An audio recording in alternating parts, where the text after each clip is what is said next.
we are going to be joined by Cameron Hank Lundy. What's going on, Cameron Hank Lundy? What's up? I ain't doing nothing but training, doing what I do. Talk to us. Talk to the people. What's going on with you? For those who are just now tuning in the show and didn't hear our intro and our announcement about you announced today on your social media, tell the listeners what's going on with you. Y'all know, I had 3 fights that fell out, so I've been in the gym working, keep my weight down. I was trying to do 135, but this one, we're going to stay strong at 140. I'm actually, the WBC, is going to put me back in the ratings, so I'll be hopefully after winning this title, I'll be back, at the number 1 spot. But they got me going against the boy Herrera. I'm excited. I give him respect because he's a warrior just like me. But at the end of the day, all that respect goes out the door once fight time, comes. All right. So, for those of you just tuning in, we are on the line with Cameron Hank Lundy. You can follow him on Twitter, Hammerin Hank 30. Just announced today he will be fighting against Mauricio Herrera. Joining me on the call with Hank Lundy, of course, is Ryan Bivens, Philadelphia. Ismail Abdul Salam of Atlanta from Beachboxing Mayhem. So I'm going to lob it over to Ryan. Go ahead. Hey, what's up, Hank? Hey, what's going on, bro? So the fight's going to be July 11th, HBO Latino. Correct? Yes, sir. It was actually, the 6th. I was ready for the 6th, but they changed it because ACO, had to find another date. So they changed it to July the 11th, So, there's even more time, but I was ready for the 6th, But, it is what it is. Let's get this going so I get this title and show the world that, Hammer and Hank, first and foremost, I'm back. Hammer and Hank, and if the knockout's there, I'm going for it. I'm back. Okay. It's kind of interesting that you're fighting an opponent that has had hard luck winning decisions like you have. It seems like right. you guys are kind of needing the judges to agree with you, and you just never get a break. So what do you do in a fight like that when you got both guys that are unlucky with the judges? How do they approach it? Well, on my behalf, at the end of the day, it's because I don't have a big time promoter. I have a big manager, which that helps to a certain degree. But otherwise than that, I don't get the fair shake because of the promoter. With the Gary Shaw fight, even with the knockdown, I still won the fight. HBO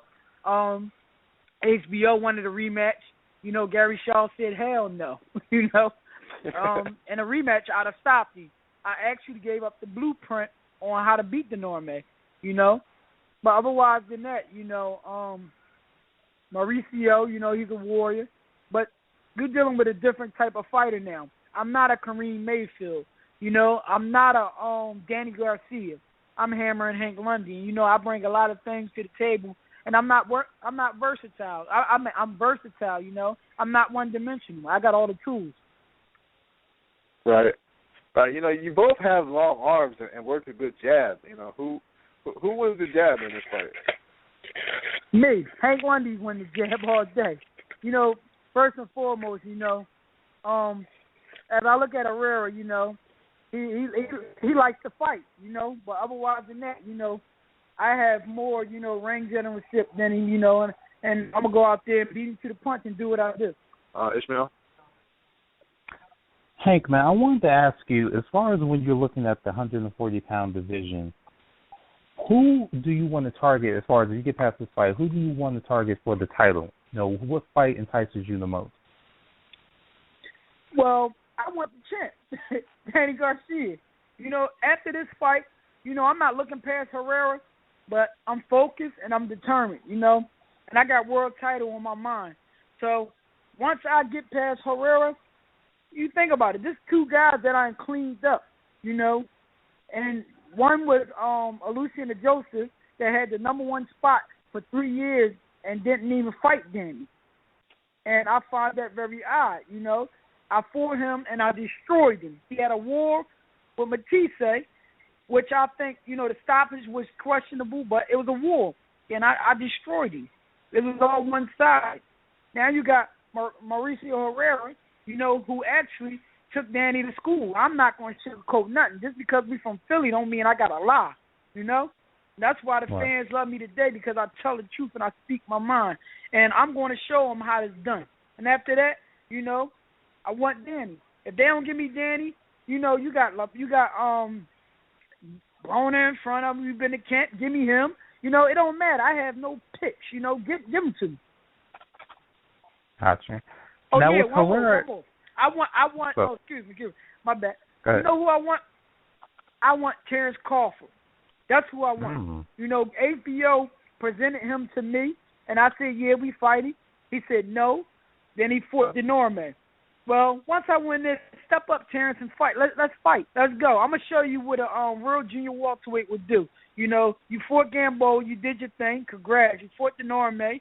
Congrats. But you're dealing with a different type of beast now. All that talk go out the window when we in that ring. Have you ever had a chance to spar or meet Crawford up to this point? What you said? Have you ever talked to Crawford one-on-one or had a chance to spar with him or anything like that up until this point? No, I never had a chance to spar with him, but you think about it. It was on Twitter. His I think his brother or somebody named Red in his corner talk a lot of trash, and I had to check him. And I told him, y'all know me, man. First of all, I don't play that internet talk stuff, you know what I mean? You say something to me, I'm going to check your ass and I'm going to check you. And then when I see you, you might liable to get smacked in your face or get punched in your face. And I told him that. You got a lot of mouth on the keyboard. You know what I mean? What you going to do when you see me face to face? These guys funny. They don't know it's real with me.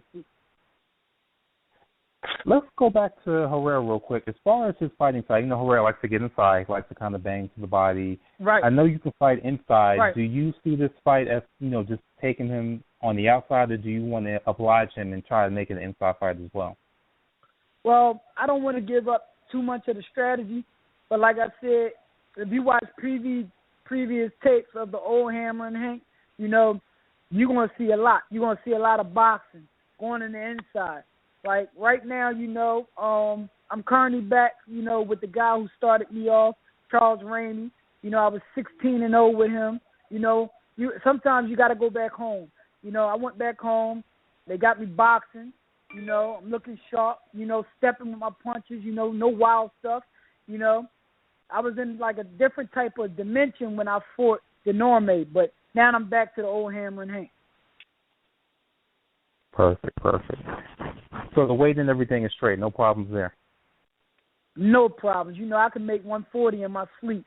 35, I was a big 135 pounder, but I still can make 135 too. It just, the situation that happened with Petrov, it was 9-day notice. Me being a warrior, and wanting to fight, I took the fight and I thought I could make it, I came down from one. You think about it, I just fought Norme, had a birthday, so I'm enjoying myself. So when I got the call, I was always in the gym, but I wasn't, training to lose weight. But I think I did a hell of a job in 9 days. I came down from damn 157 to make, closely, 138. And then I offered this guy $10,000. Your highest purse was 12.5. And you going to turn down $10,000? You ain't want to fight from the get-go. What gym you training out of right now? I'm actually training out of Mary Anderson, 17th and Fishwater. That's where I first started with the amateurs, started my pro career off. So I'm back at home, feeling good, and I'm ready to show the world, that Hammer and Hank is going to win a world title coming around this year. You back with Cornbread? Or next year. Yes, Cornbread. Yes, sir. How are you doing?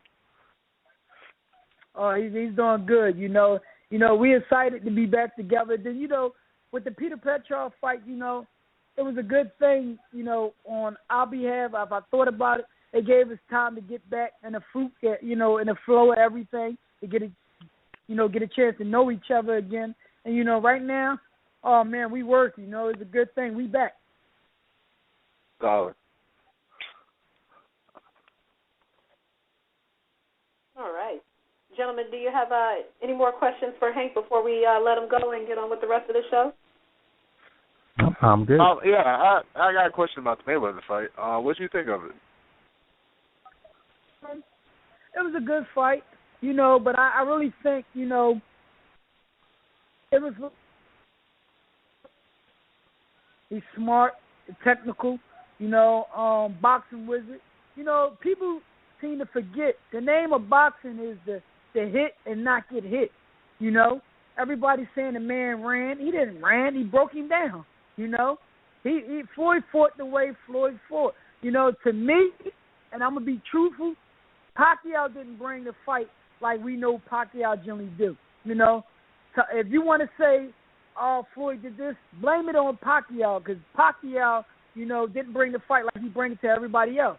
That jab, that straight right hand, the right hand that also, Marquez knocked him out with. He was the kind of, timid of going in there and taking that risk. Pacquiao wasn't the same Pacquiao that we've been watching, and Floyd neutralized him.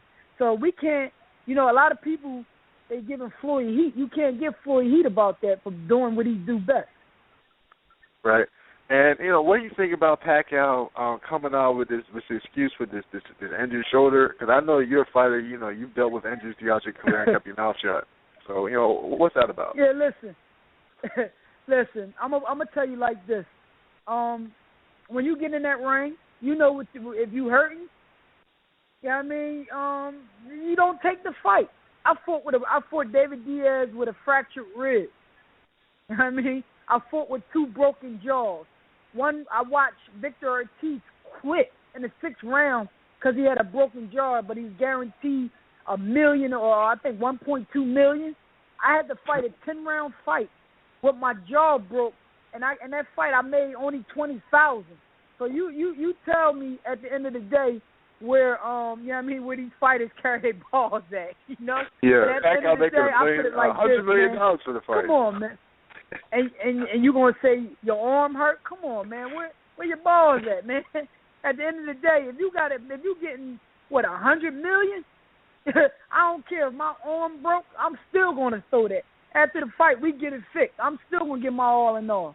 I ain't no excuses. If you lost, take your loss like a man. That's one thing about me, man.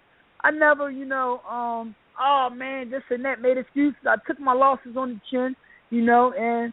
At the end of the day, the world see, my losses were all controversial, so I don't have to speak about it, When I get in there and fight and display what I do, everybody, know what's going on. My perspective to Pacquiao, own up to the fight. You lost, and if you're going to get a rematch, come back and do better than you did to show people that everything was a fluke. That's how a fighter is supposed to react. All right, thanks for coming on the show. I'm going to end it like this. Hammer and Hank coming to a city and town near you. It's Hammer Time. July 11th, HBO Latino. You already know the West in L.A. Let's get it. All right. Yeah, good All luck, right, man. thanks. Take care. Good luck in camp. Appreciate it. No problem. Thank you. All right. Take care.